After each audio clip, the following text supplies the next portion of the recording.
Hi, I'm speaking to you from Naarm, Melbourne, whose traditional owners are the Wurundjeri people of the Kulin Nation, and I pay my respect to their elders, past and present, and to the ancestors of the lands where you come from.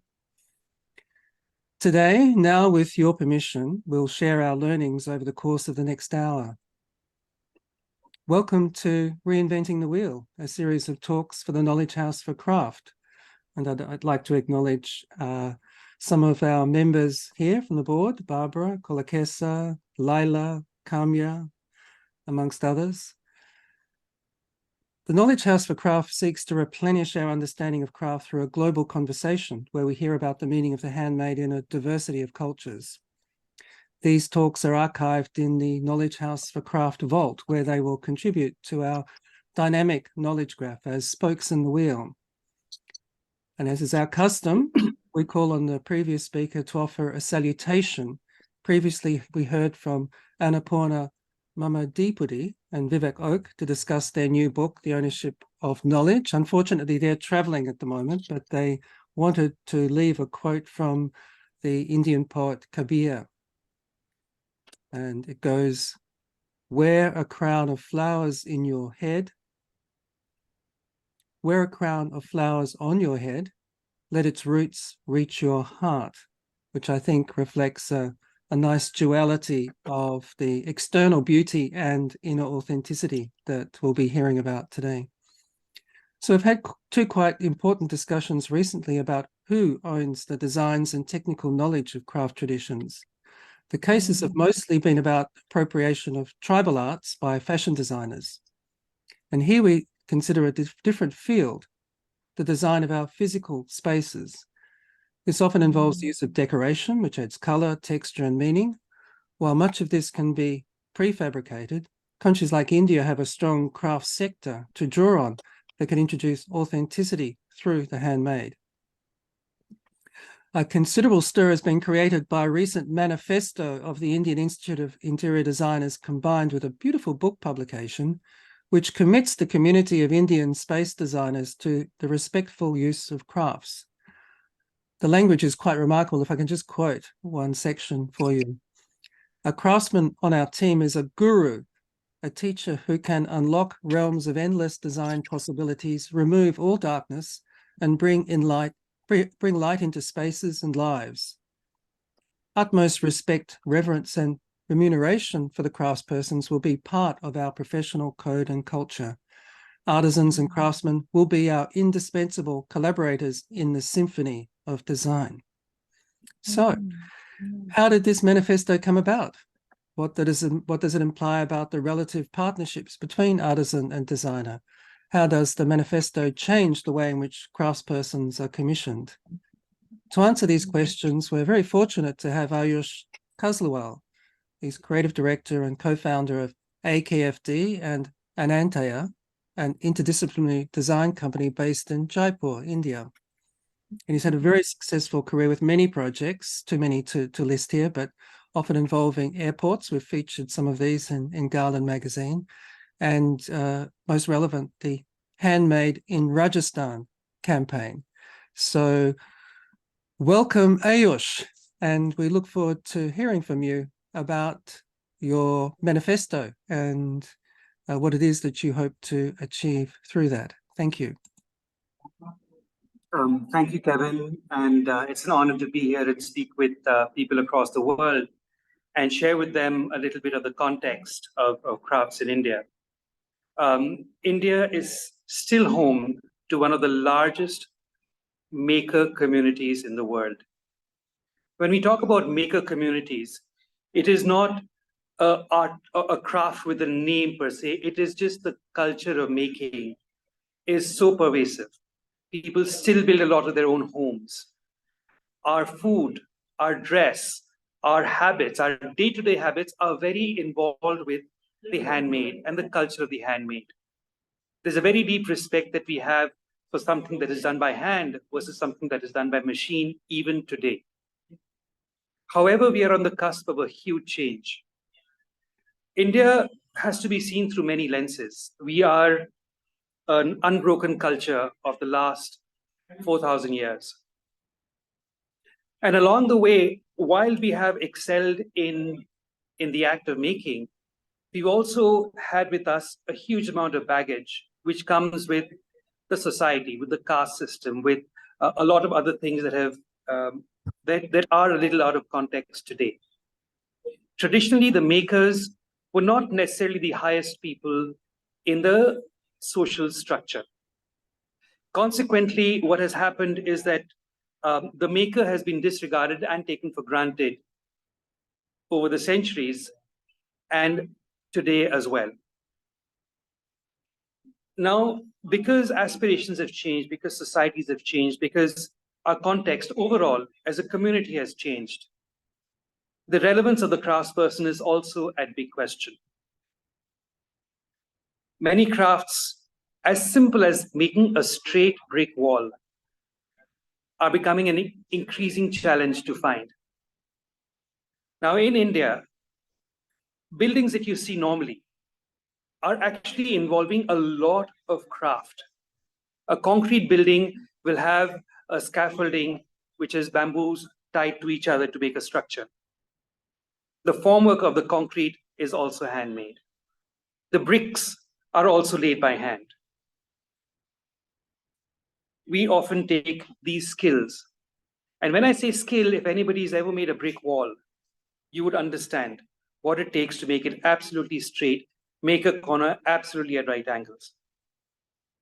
So within this larger context of a disregard for the handmade and this potential loss of not just specialized crafts and skills, but overall the act of making by hand.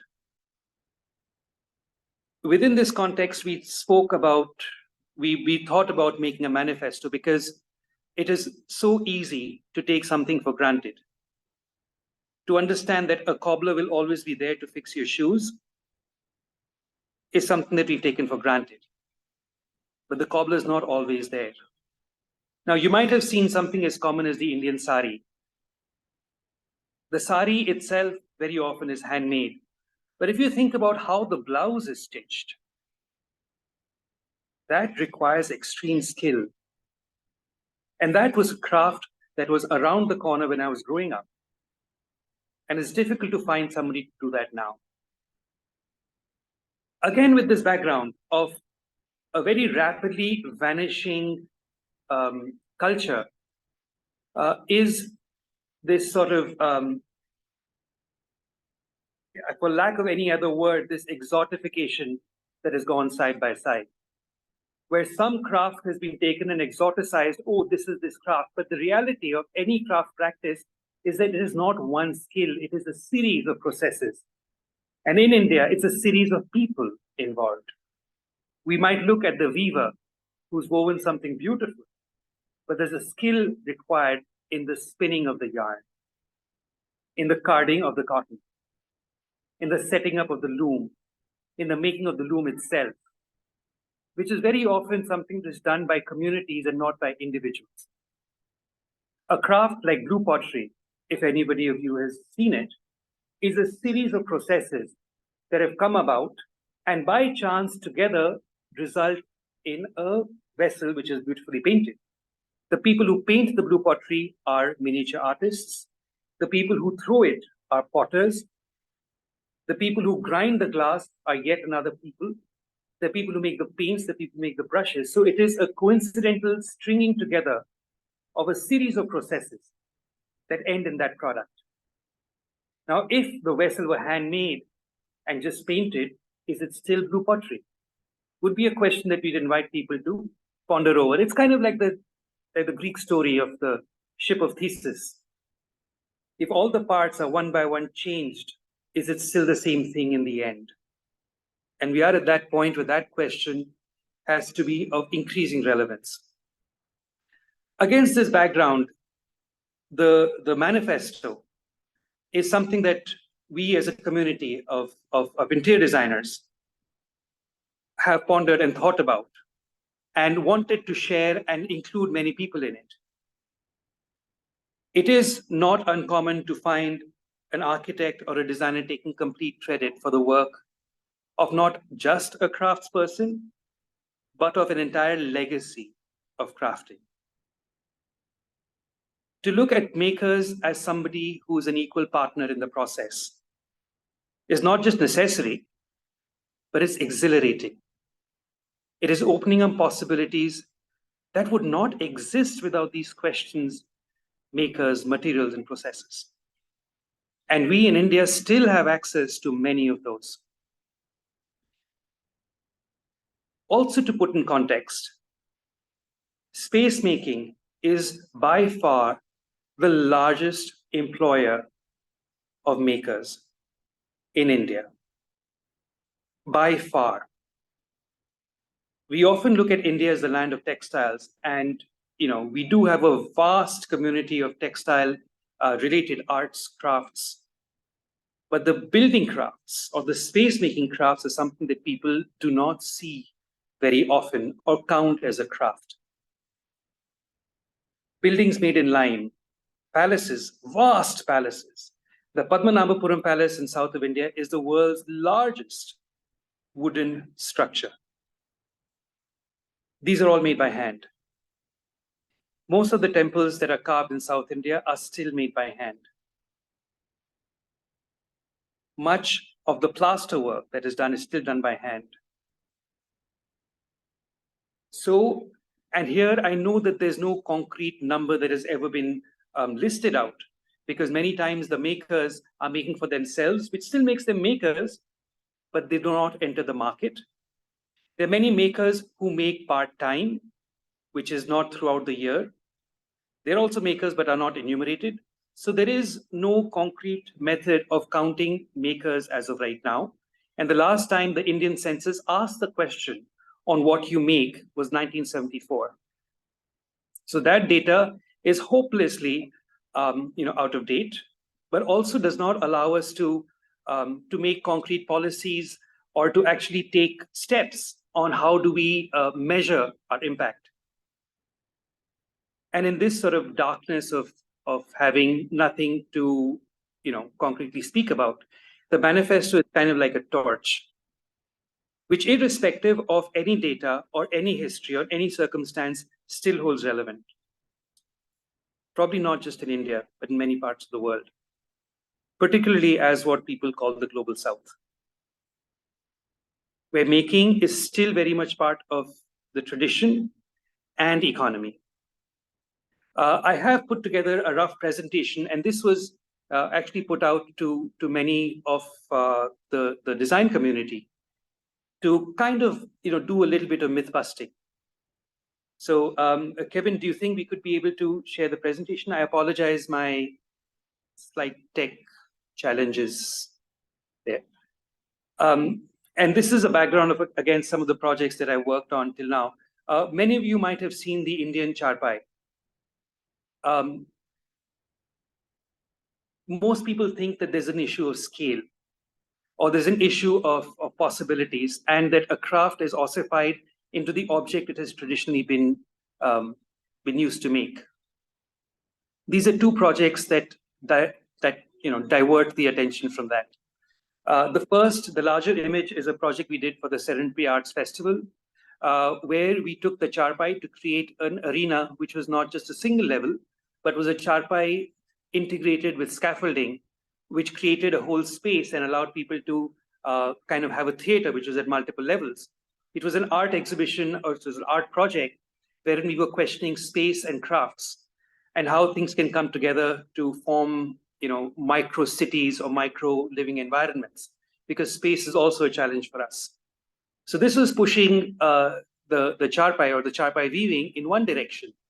On the bottom right, you see an image of a modern adaptation of the charpai, which is made using the okra fiber, or the okra. You might have eaten the okra vegetable. This is the post-agricultural waste, which is used to spin a rope, also done by hand. This particular product is something that we produced and shipped over 30,000 units to high street retailers in the US. So there is no worry about scale either. These can all be scaled. The top right images are additional images of the collaboration we had with the Serendipity Arts Festival, where Hem Singh, a weaver from a charpai weaver from Bikaner. Now his profession is not to weave charpais; he weaves his own charpais, and he teaches people in his village how to weave charpais. So it's not a commercial operation as such; it is done something by chance at home by themselves. We can go to the next image. Thanks, Kevin. This is an installation that we had worked on. It was designed with Incubus and Landor, which are large consulting agencies, and it was done in the T3 International Airport. The other question that, the other doubt that people have with crafts is scalability and precision. This was a wall we had close to 50 days to build and execute this entire installation. And by the way, this is only half of it. The other half is on the other side. It entailed about 1,400 discs of different types and 22 large hand sculptures that had to be executed. Now, the discs are all in a tessellation. And anybody who's worked in geometry will know that if you're slightly off in the beginning, you are very off by the end. All these were made by hand, crafted, with machines also, and done to a high degree of precision and a high degree of quality in record time. So this again challenges the limitation that we impose upon craft processes or crafted processes. Could we go to the next one, Kevin?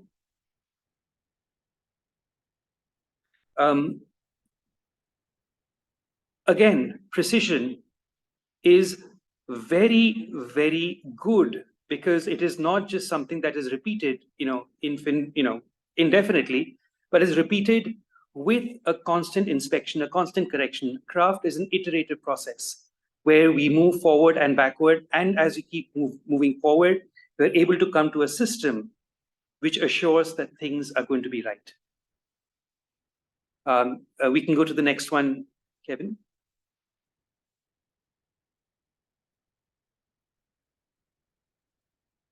Now, this is one, and here I've seen this more so happening in India than in other parts of the world, where people say that a craftsperson, they don't understand what we're trying to say, they don't get it. And this really is a question of communication. How well do we communicate, and how precisely we communicate in the language that the maker would understand?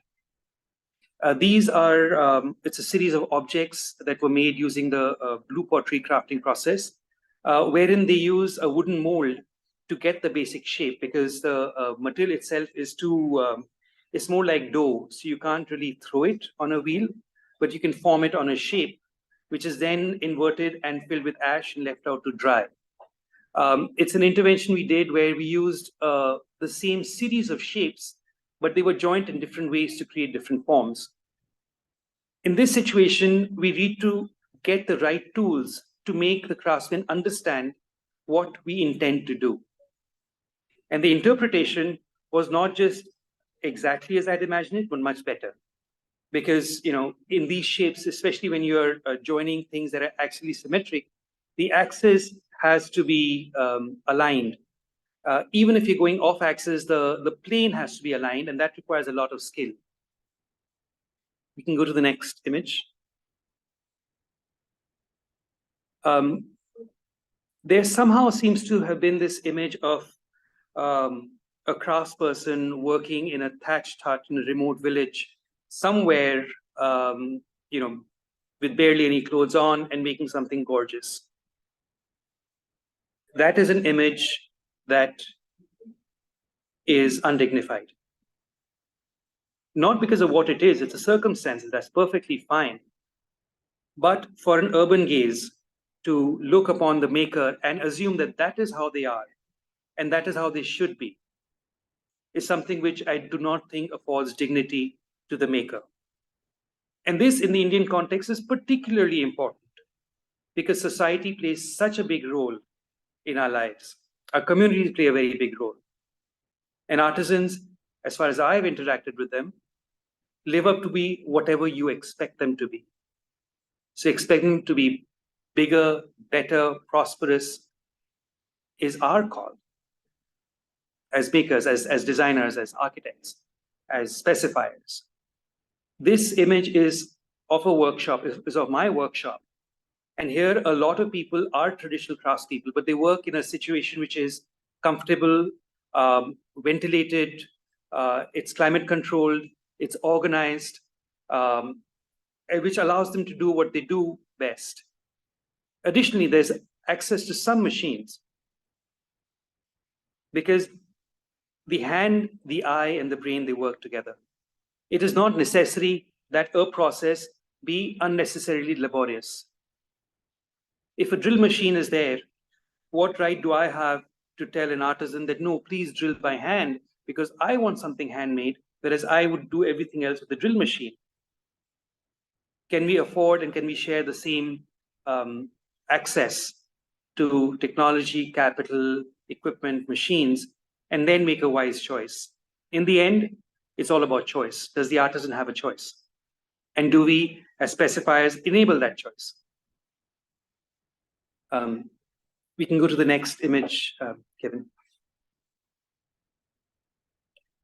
This is a project that we did in Bangalore, wherein this is a large construction project where we were doing a nature cure center, where it is putting crafts within a context of spaces to say that they can come together and come together very, very well. The image on the top right has a games hall where the entire floor, the terrazzo floor, was handmade, and the walls were painted by artists who came from Bhopal. They are tribal artists from Madhya Pradesh, and they painted this entire hall in these beautiful, vibrant, features. All three images are from the same project. The image on the top left has handmade tiles that adorn the ceiling of the reception.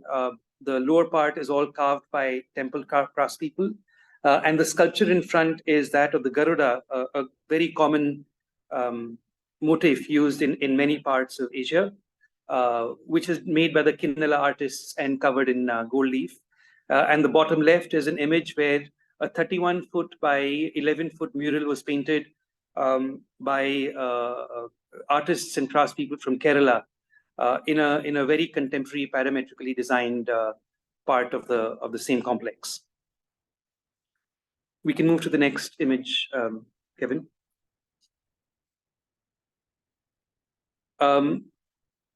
This is again to talk about how organization and structure. This is a company which is centered around makers, and there's a very organized structure in which they all fit. The question that I would open up here is, are industry and crafts diametrically opposite, or is it a grayscale between industry and craft? And can we explore all the grays in between? In the end, it is a collaboration that I believe we need to take forward, because when we isolate things, we also alienate them. And I think it's high time that India's makers got the option to make the choices themselves.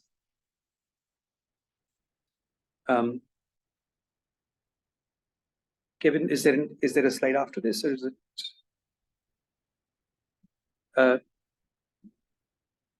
This is a project that we did in the US, where the entire interiors were handcrafted very, very precisely and shipped to the US because, as you know, US is a little difficult in giving visas, especially to people who are uneducated or people who might not have the means to communicate in the language that they are familiar with. So all these were made very precisely labeled and shipped for installers in the US to put together with absolute precision. It's a very popular restaurant in Washington where this was installed. It entailed everything from hand-carved large stone walls to mirrorwork, furniture, inlaid tables, brass work, all of that. Can we go to the next image? Okay. This was an exhibition that we did called Hand Make in India. Hand make as in the active word hand make, not handmade as in handmade earlier. And it was a call to action for the world. This was an exhibition done in Ambiente, one of the world's oldest and largest trade fairs in Germany. And on the right, you'd see some images that of products that we make, which pull together not just a craft, but also a history, a heritage. The image on the top right is it's called the Ichai Ghosh lamp. It is made using jamdani cotton fabric, and the shape itself is derived from a very unique brick temple in Bengal, which is the Ichai Ghosh temple. Below that is a product that we made, which it also won the Lexus Design Award. It's called Tara Dhokra. It is made in a process of beeswax, which is rolled into shapes, which are then packed with clay and then brasses, and then heated and brasses poured into the cavity. The beeswax and the process essentially align. And this particular project and product explores the line and how each shape can be different and yet come together to make infinitely large screens if we so choose to make them. Can we go to the next slide, Kevin? Again, these are various other ways in which we have used crafts and develop product using crafts and material combinations. The image on the top left is of a project we did with a company called Ikai, whose mandate was to work with crafts, and the products are developed are shown in the image on the bottom left. We also look at crafts as things which are in between the crevices. Manipulating borosilicate glass is a very fine process and requires a lot of skill and hand skill as well to make. The image in the second image from the left in the top is products. It's a cruet set made using borosilicate glass and cast brass knobs. On the right-hand side is an installation, we call it the Norspo, which is made by people who've traditionally made the bullock carts and in the same material, which is acacia and leather cord. And the image below that is a collaboration between us and BASF, where we use their waste and leather embroiderers who traditionally make jutis or the shoes that are worn to develop covers for the seat. Can we go to the next slide, Kevin? And these are other explorations where we believe crafts extend our cultural, our experience of culture. The image on the top on the left is a thali, which is made by hand by the tateras or tinkers, as you would typically call them. But it celebrates the act of eating because a craft is alive only as long as the culture is there to support it. Otherwise, it loses its own relevance, probably in its own eyes. The image in the center is a table that we make, which is hand painted. It's a table that I designed and is sold internationally by a Danish company. In India, I sell it with the paint, and it's a hand painted table, which is painted by the miniature painters, and makes it something that people can talk about in their living rooms. So making products that can be spoken about. And on the right is a chair that is made using small turned sections of wood. So when we get the acacia tree, a lot of the branches are typically discarded. But a branch is round, and a turning process is probably the best way to utilize the wood fully. So this chair is made primarily with turned pieces of wood and a flat piece for the back, and it's short lengths of wood, and it's got leather cord woven on top. Much of this turning is done by hand still by the Kharadi community, and we often send wood out to them, to their homes, for them to make the products.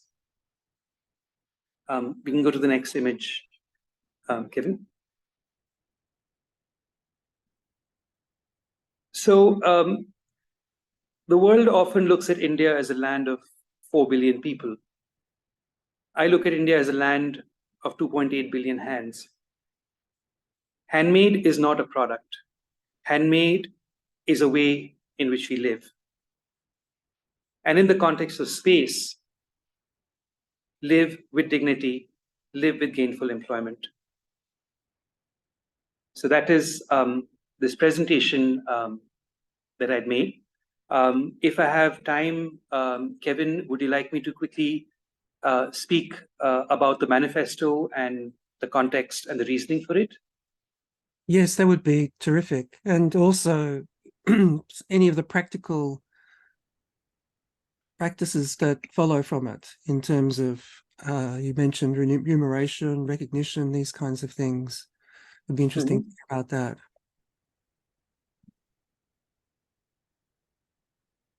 Sure. I'll just open it up. Give me 1 second. I can put it on the screen too, if you like. Sure, that'll be great.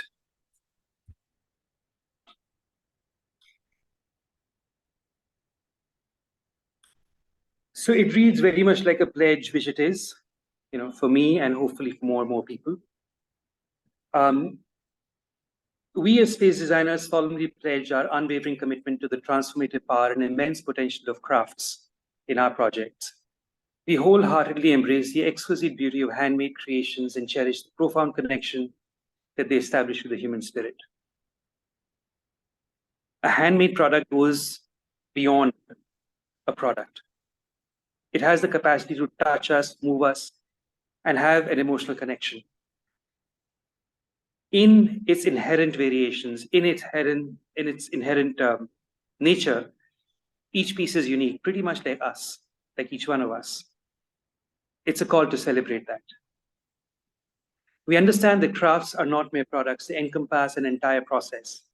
Whether it be miniature painting on paper, the artistry of clay articles, or the captivating allure of murals, we recognize that the essence lies in the intricacy of the process itself. Before incorporating craft into our projects, we will delve into its process with diligence and care. It is all too easy to ask an artisan to make something that we see as an image. A culture, unfortunately, supported very much by this day and date of the world being as good as the image that it makes. In the world of Instagram and social media, that's all that matters.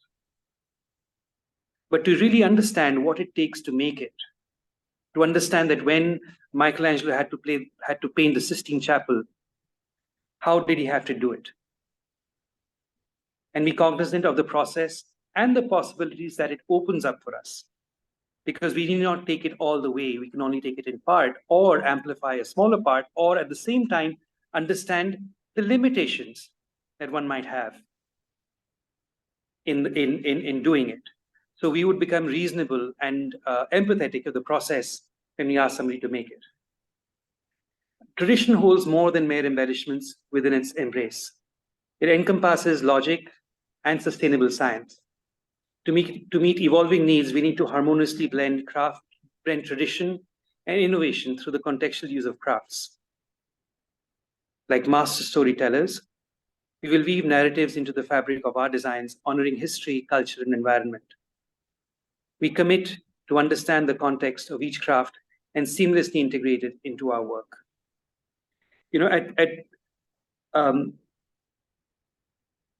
Makers are very cognizant of the context of their craft.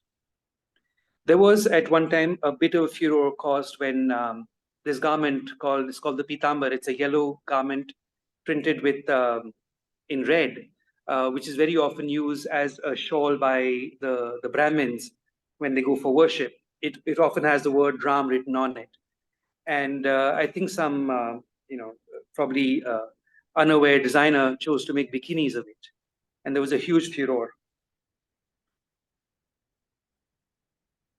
It was out of context.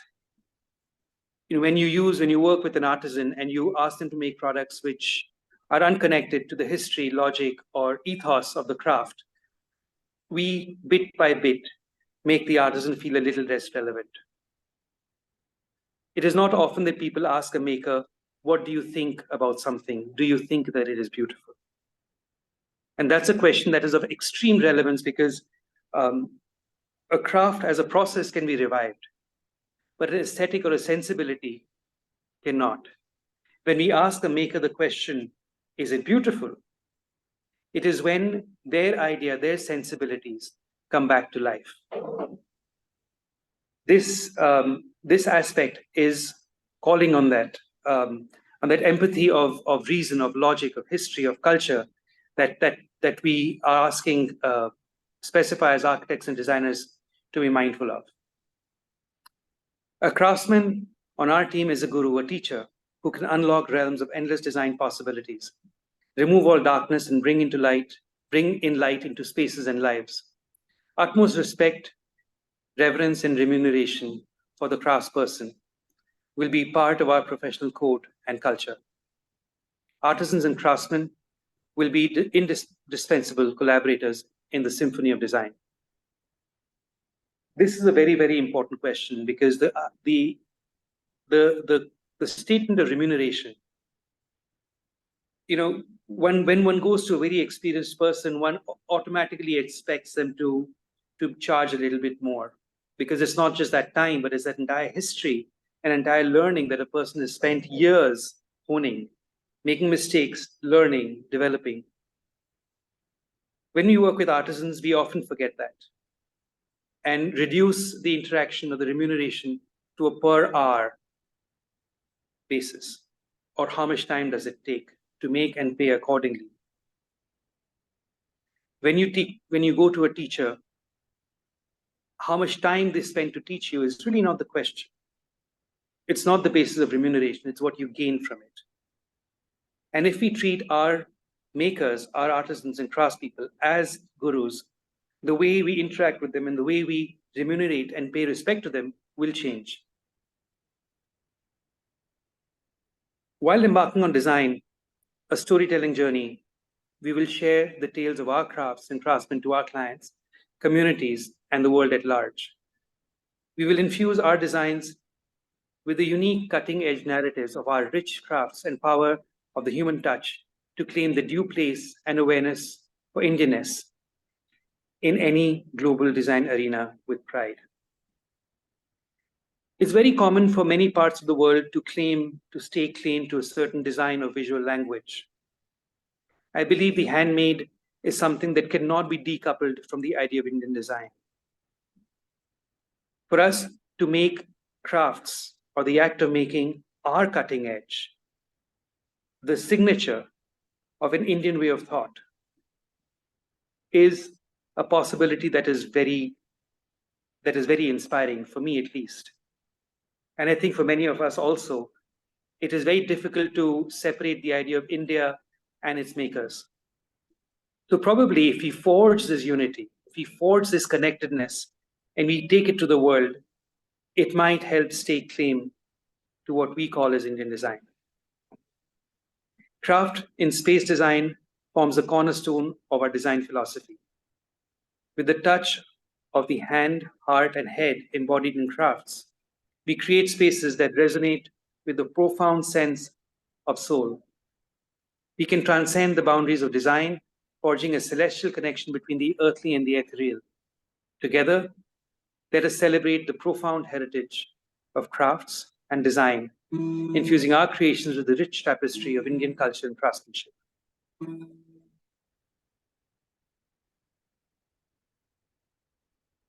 This, I think, is probably the summary of what we intend to do. And make this manifesto open, and it's not just for India, but for many of the world. So that is really what I had to share, and I'm open to any comments, questions, and happy to add on to much of the learning that many of you might have got and help us grow and share it with others. Well, thank you so much, Ayush, for a beautiful presentation, inspiring and captivating in terms of the work and images, and impressive in terms of the scale. I'd often marveled getting off the plane at New Delhi at that particular installation in the terminals. So it's wonderful to hear more about its background. Now, I think there are many questions that come up. I would like initially to cue our colleague, Kamya Sharma, who's with us, who's had a great interest in the application of Indian crafts. Kamya, do you have a question? Hi, Ayush. Thank you for a phenomenal presentation. Really, really enjoyed listening to you speak, and it's been very illuminating. I was really kind of intrigued by something you mentioned at the beginning of your talk about various kinds of building crafts, and I had a very lay question, I might say, about what kinds of building crafts you have encountered especially in the Indian context in your experience, and if you could also speak a little bit to how the presence or absence of certain forms of building crafts knowledge has impacted design practice, has imposed constraints on design practice. I'll thank you very much. I think it's not a lay question; it's a question that has deep deep implications to learn from. So when I finished design college, and this is way back in 1996, I had a client who came to me and he put in my hand a catalog from IKEA, and he said, "I want something that looks like this." The carpenters that I worked with were very, very skilled. They could do so much more. And I felt that they're asking me to make something which was industrially produced was a kind of almost like a slap on the face of a maker. Because obviously we can make it, but why would we bother to make it? Because we don't have the right tools to make that, but we can do so much more. In India, you might have seen people who are laying the stone tiles on the floor, Right. cutting the stone precisely. That's a building craft. People making windows and window frames, and then they're coming and they're installing it. People making grills on the side of the road. It's all building crafts. Now, craft itself, as I said, is not an end product. It's a process. It's a process which is done primarily by hand and primarily by human intellect. Thatched roof, of course. Lime building, of course. Have you seen the people who do the plaster of Paris work, build cornices in your homes? I don't know. I can't recall.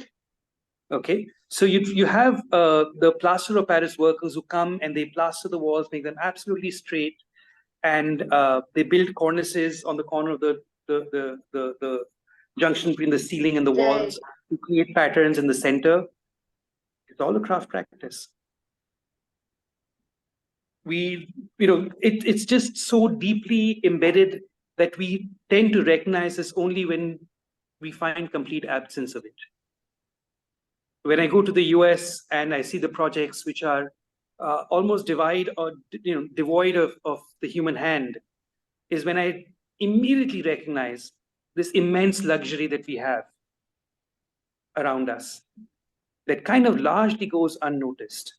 Are you from a space design background, or are you from another craft? I'm from a craft research background, but I focused on textiles for a lot of my career, which is why I found your talk very intriguing, and it's been quite a learning. It's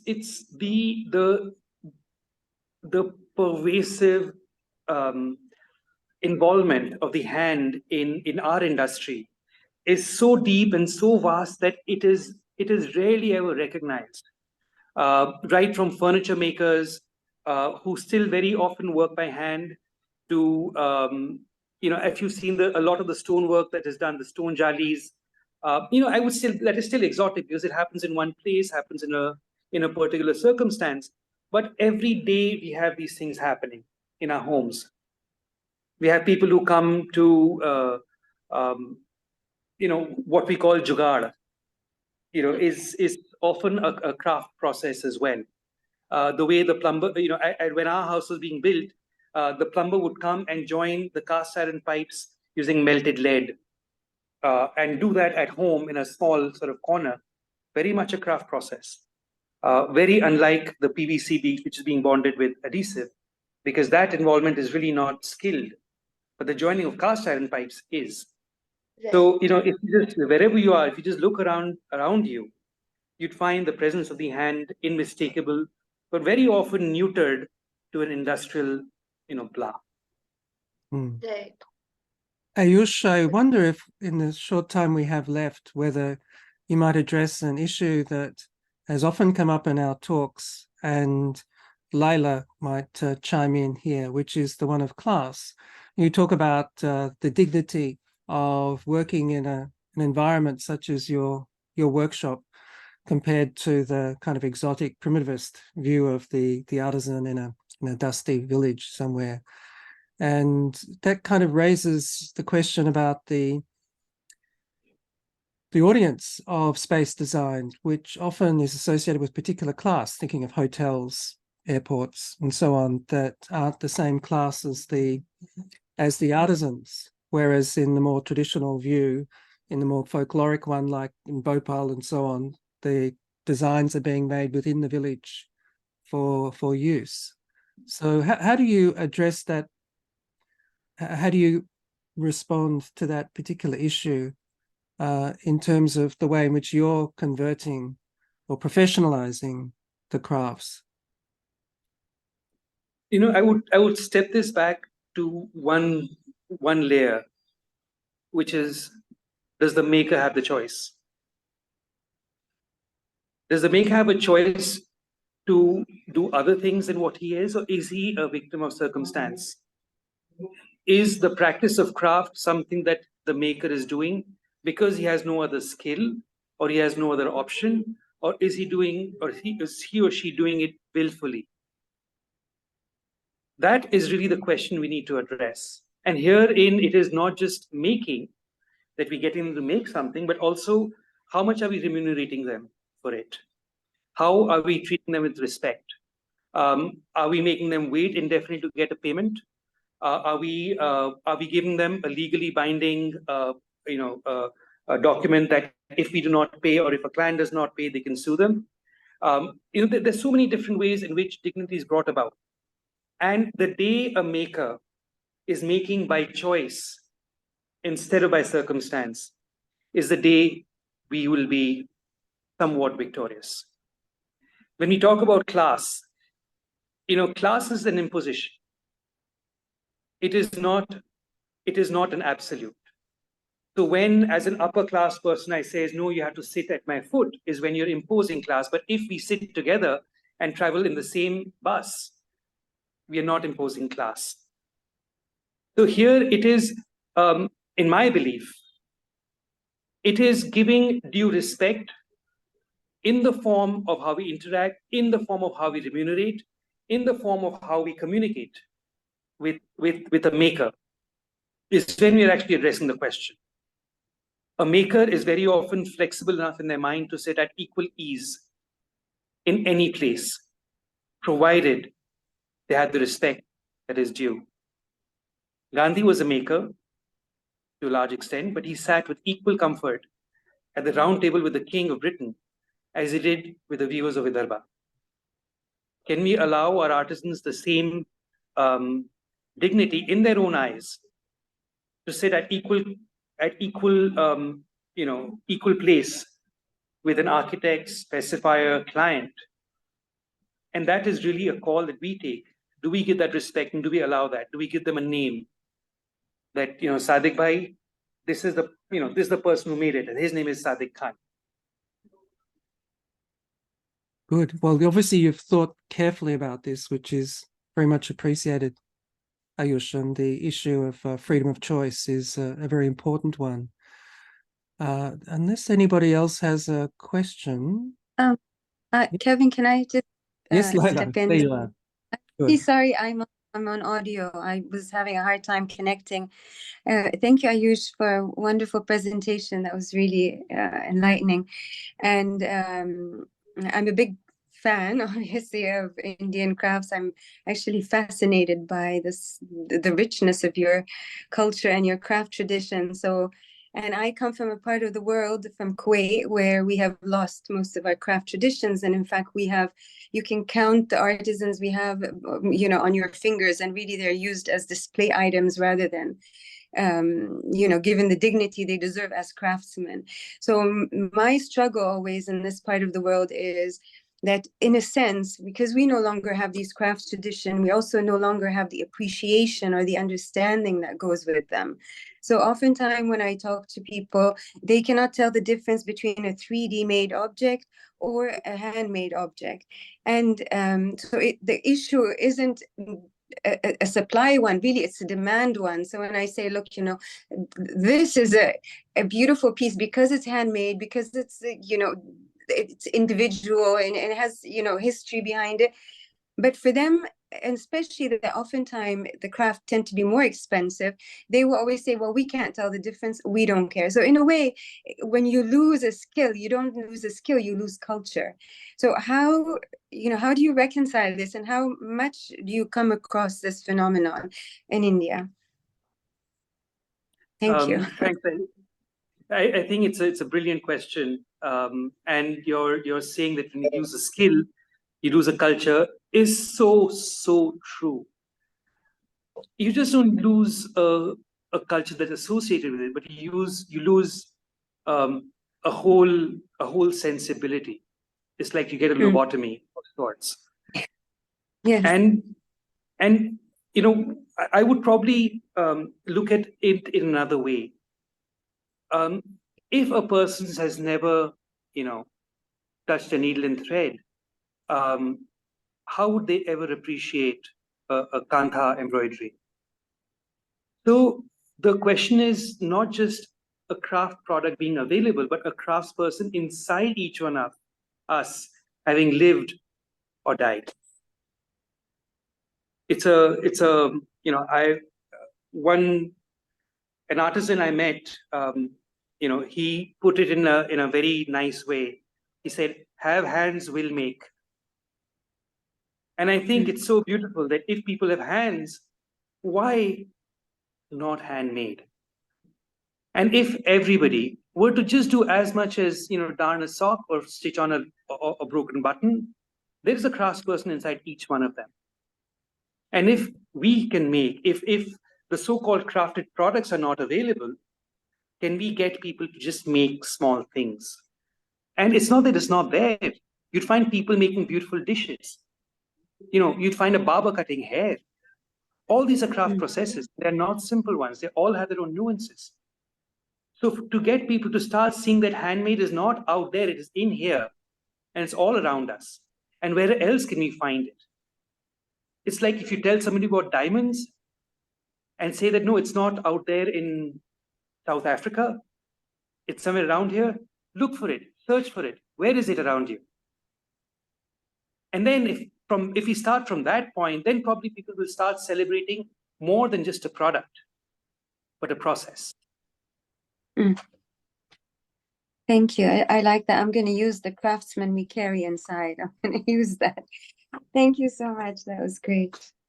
Okay, thank you so much. I think we'll end it there, out of respect for your time. And Ayush, thanks for sharing that. There are many questions. We want to keep tabs of this manifesto because a manifesto as a publication has a life. Obviously, you've got the Communist Manifesto, which produced the whole movement and changed world history.